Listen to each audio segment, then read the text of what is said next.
Hello, freaks. I like the little woo.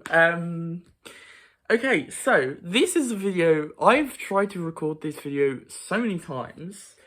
And I think this is finally the time I'm gonna do it. I'm finally gonna get this video down. So this is my reading update, I'm calling it. So this kind of changed from being like I'm showing you what I've read so far this year with my mum. However, I've decided to do it separately because I've now read enough books to sort of count as a proper, enough books to talk about with just one person. Because in January, I only read 2 books. Now, to be fair, they were fantastic books. But yeah, only 2 books. There wasn't really enough to talk about. So I think I have enough to talk about now. So I started the year with Odd John by Olaf Stapleton, and I have to say, I love the Sci-Fi Masterworks covers, but I like this one, but it has nothing to do with the book. I don't know why he's a spaceman. So basically, this is a what if of what if there were superhumans, in our everyday life, like what would really happen. So we're following John from his birth till his death. He dies pretty young. That's not a spoiler. It's all sort of discussed in the beginning of the book. You can't really spoil this book because it's basically one big character study with some sort of idea, bit of spirituality discussions going on. It's very good. I really liked it. It was a fascinating read, especially because this is written from the point of view of someone who has watched John grow up. So we're not following from John's point of view. So he's kind of this figure who we only really get like the surface glance of. He will tell us stuff about his thoughts and feelings and that, like, relay to the person who is writing his story. But it's not, we obviously can't scratch too deep into who he is and his real motivations and thoughts and feelings and stuff, which is really interesting. You kind of distance, and there's parts of this book where we hear about it. The teller of the story has heard about the story. He wasn't there to witness some of these events, and so he's got second-hand accounts of them. Which is really interesting. So I think this also plays around with the sort of idea of the, I don't know, like sort of cult. There's sort of a cult thing going on, the cult of personality as well, and the idea of this person who you latch onto and are really interested in, and how they can sway your morals and ideas, and stuff like that. There's some really interesting stuff in here, about like the fact that because John is not a particularly likable person. He does some really awful stuff in the book, and it's really interesting because certain things are held to a higher sort of, oh my god, than other things. There's a particular bit, if you've read this, you know what I'm talking about. So yeah, it's really interesting. It's an interesting account of superhumans, and the idea that, like, to them we are ants. So it's an interesting read. Not particularly fast paced though, and also I should point out, I should have done this at the start really. This I will say very dated. There, particularly the last half, some real racist stuff going on. So yeah, that kind of lets it down, but I did really love this. But obviously it would be, you know, kind of crappy of me not to, it would be really crappy of me not to point out that there is that in there. So just be warned, if you're thinking of picking this up, if this sounds interesting to you, there is that in there. And honestly, if, you know, life is too short to read stuff that, you know, like this, but I think the idea is really interesting. Okay, next we have, and I finally got to this one. This one's been on my bucket list for a while to read, and that is Do Androids Dream of Electric Sheep? So this is, Philip K. Dick, you know, he's one of those sci-fi names you just know, specifically because of this, because of, you know, obviously Blade Runner, which I have watched. I've watched Blade Runner and Blade Runner 2049, and I think I'm going to do a video sort of talking about all of them and my thoughts and feelings on them. But for now, all I'm going to say is I love this. I thought this was really interesting. It was really surprising. I loved how it was written as well. I seem to see people kind of criticizing the writing style. Excuse me. But I really, really liked it. I love the fact that it kind of just weaves and there's like tangents and stuff. It doesn't feel like the plot is like a dot to dot to dot connection, if that makes sense. I don't know if it does, but it's like Rick Deckard just falls, you know, tumbles into these situations, and then we're tumbling along with him, and following different characters. I really liked the film, but I will say I was kind of disappointed that we didn't get to see some of the characters that we see in this. I would have loved to see, I've forgotten what his name is. I'm not good with names, but I've forgotten what his name is. But the person who lives in the tower block thing, who has the believes in mercerism and stuff, because there's that whole thing as well, which is really interesting. We're following that. There's so many you know, so many bits tying together. It was just interesting.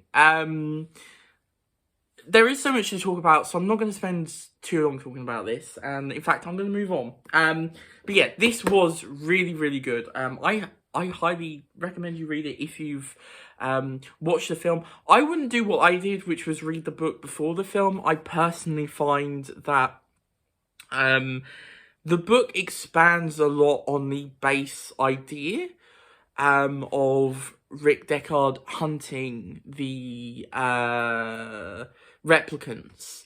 And they are very, very different. That's the thing. So if you've gone into the book and then you go to the film expecting one thing, very different. Whereas I think it's quite fun to suddenly go, oh my god, the book is this ginormous thing. And I do love the film, so yeah. I enjoyed the way I read it, but yeah. Okay, next we have, this took me a while to read, but it was very, very good. Memory Called Empire by Arkady Martine. Unfortunately, there's some rubbing of the cover there, as you can see, where I've sweaty palms as I've been reading it. So this was brilliant. I love this. This is the first book in a duology. And we are following Mahit, who is basically drafted down to the Empire because the previous ambassador, she's becoming ambassador basically. The previous ambassador has died. So she's the ambassador for Lysol Station. The Empire is separate, and she's sort of, you know, there's a bit of a worry that they're going to annex and take over Lysol Station, and it's going to become part of the Empire.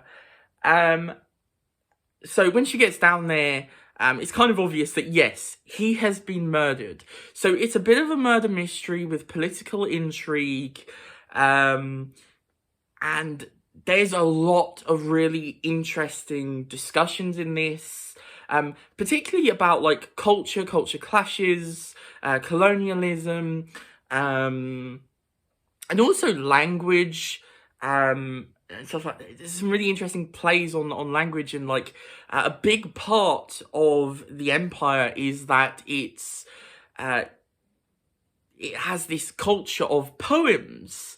And there's lots of different ones, and they reference each other and how they play around, and they play games with them and all this sort of stuff.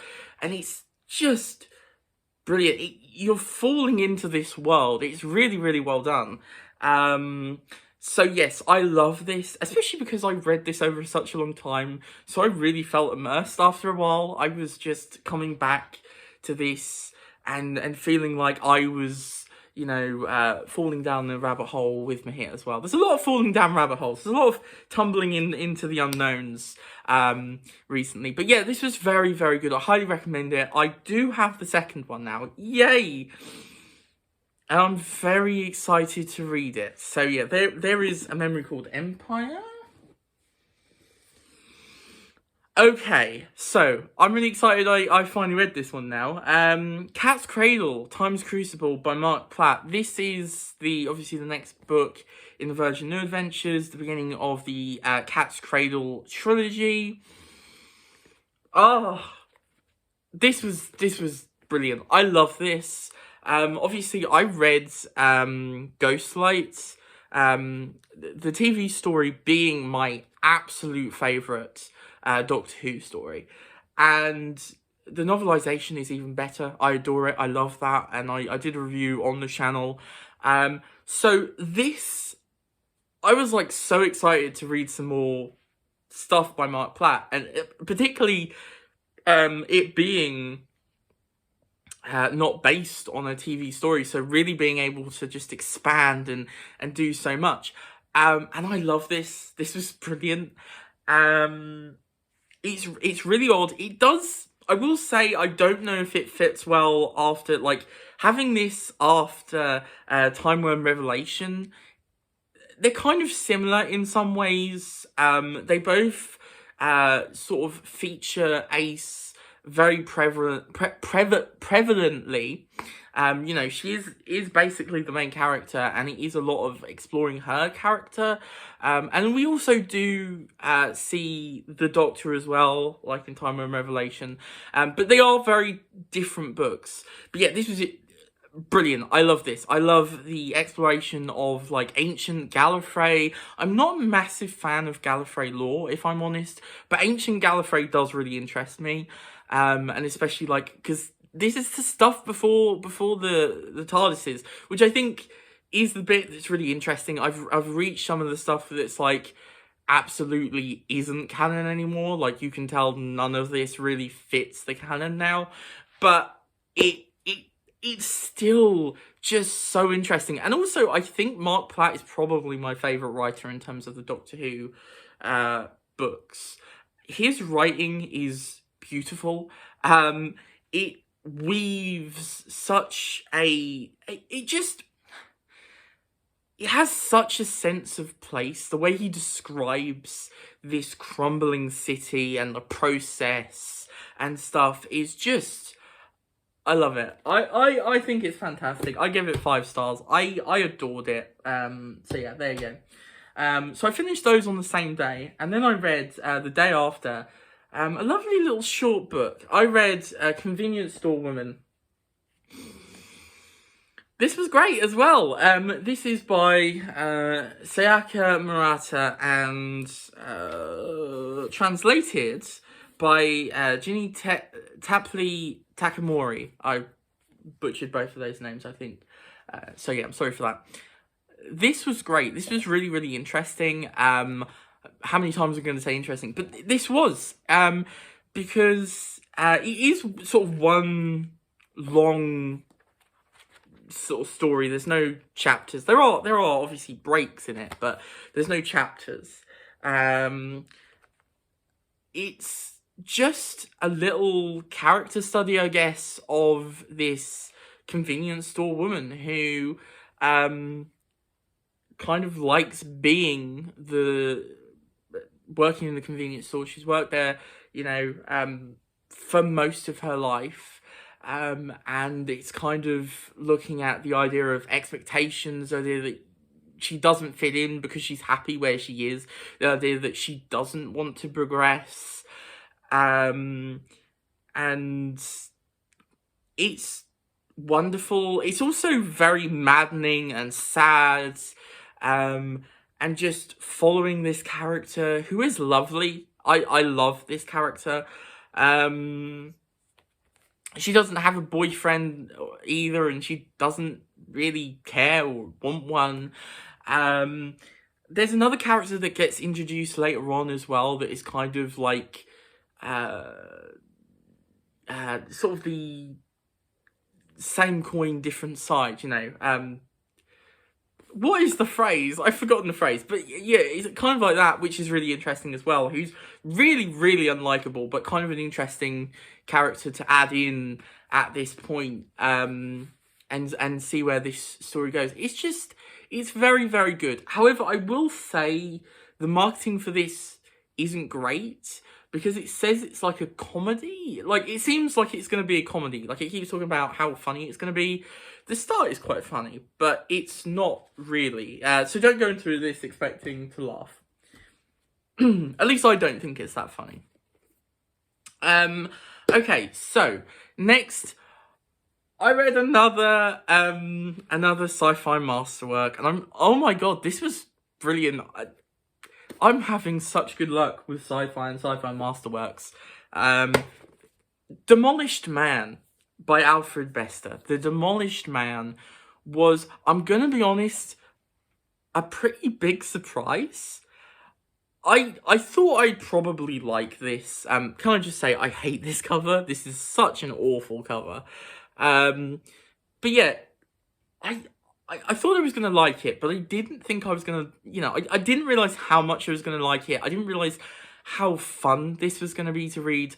This is pure and simply a sci-fi thriller, with a bit of noir detective thrown in. It's great. We're following two main characters, really. We start out with Ben Reich, or Ben Reichs, who is this business guy. He's running this business, and his big like rival he's got his back to the wall, basically. So Ben decides, you know what, I'm just gonna kill him. The only problem with that is that in this world, in this future, there are telepaths, so they can read minds. And how do you kill someone when people can read your minds? And it kind of goes from there. It's great. I love it. It's really propulsive, really fun. It's quite funny in places as well, actually. We're also following a great sort of detective character, Powell, Lincoln Powell. I forgot his name, as I say, bad with names. And it's kind of a cat and mouse game. There is some great stuff done with the whole telepathy idea. And also it has one of the creepiest, scariest, like, chapters.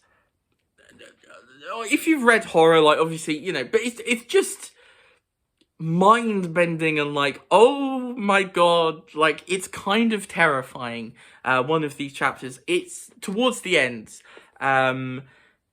It's kind of like a mind warfare thing. It's brilliant. I love it. I love the characters. I love how despicable Ben Reichs is. I love the whole, like, they're chasing each other and they keep outsmarting each other and trying to get one up over each other, and there's some really interesting character stuff, and some of the sentences in here, whew, like, there are just some lines I will remember, like, especially the ending as well, like, the last bit, the last, like, sentence. It's brilliant. I love this. This was really good. This was really fun. 5 out of 5. Okay, so finally, we have Heatwave. I haven't actually finished this yet. I've nearly finished it. I'm just over halfway. I don't think you can really see that, but I'm just over halfway. This is by Victor Justin, translated by Sam Taylor. So yeah, I'll have finished this by the end of February. It's a really short book, only, I think 104, 105 pages, something like that. And it's interesting. This is the one book I've read, the second book I've read this year that isn't a sci-fi. So I thought I'd step back a little bit from sci-fi. It's not going to all be sci-fi. But I think 2022 is the year of sci-fi for me, I think.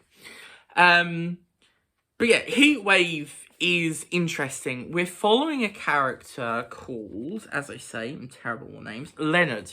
He's a 17-year-old boy. He's with his family in the south of France on holiday.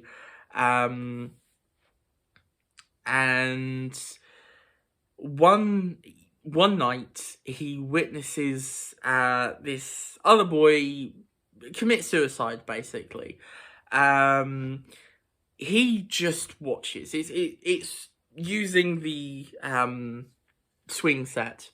It's wrapped around his neck, and there is trigger warnings for that. Suicide things. There's kind of quite a few trigger warnings in this, actually. So yes, he witnesses this. He does nothing about it, and then he buries the body of this boy called Oscar. And it kind of follows the next 48 hours, I think. The fallout from that, it's very psychological. It's interesting. It's very much, I saw someone compare this a little bit to, like, the character is sort of compared to The Catcher in the Rye, although he's more mopey than, like, sort of rebelling. I don't know. He's just more mopey, basically. He is the way to describe it. It's kind of like, oh, edgy teen kind of thing. It's interesting. There's some really beautiful lines in here. I like how this is written. Obviously, it's quite difficult to tell with books that are translated, because you kind of have to, with the translation, you don't know how much of that is original author intent and how much of that is translation, because some stuff can be lost in translation. But this is a really good translation. But obviously, I don't know, the pattern. But I really like how this is written. The further it goes, the more it feels kind of dreamy, and there is a reason for it being called Heatwave. It basically gets really hot the next day after the suicide, basically. And yeah, sweltering.